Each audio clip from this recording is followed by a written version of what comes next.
മര്യാദക്ക് നിനക്ക് എന്നോട് സംസാരിക്കാൻ പറ്റുകയാണെങ്കിൽ നീ നിന്റെ തൊള്ള തുറന്നാൽ മതി.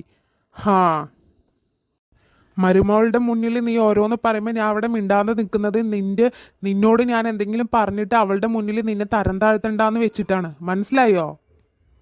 നീ വിചാരിച്ചിട്ടുണ്ടാവും മരുമോളെ ചീത്ത പറയുമ്പോൾ അവളുടെ കൂടെ ഞാനും നിന്നെ പേടിക്കുന്നുണ്ടെന്ന്. ആ വിചാരം വേണ്ട, മോന്തൊക്കെ അടി കിട്ടും നിനക്ക്. എന്താടി നിനക്ക് അവളെ വിട്ടാല്? ഓ, എന്തേ വിടുമ്പോഴേക്കിപ്പോ എന്താണ്? അല്ല ഏട്ടാ, അവള് പോയി ഇവിടുത്തെ പണിയൊക്കെ ആര് ചെയ്യും? എന്തേ നിനക്ക് ചെയ്യാനുള്ളതല്ലുള്ളൂ? അവള് നോക്കേണ്ടത് അവളുടെ ഭർത്താവിന്റെയും മക്കളുടെയും കാര്യങ്ങളാണ്. അവള് വീട്ടിലോട്ട് പോയി അവരും അങ്ങോട്ടേക്ക് പോകും. നീ നോക്കേണ്ടത് നിന്റെ ഭർത്താവിന്റെ കാര്യമാണ്. മനസ്സിലായോ? അതായത് എന്റെ കാര്യം നോക്കാൻ എന്താ നിനക്ക് പറ്റില്ലേ? എങ്കിൽ പെട്ടിയും കിടക്കി എടുത്തിട്ട് നീ നിന്റെ വീട്ടിൽ പോയിക്കോ.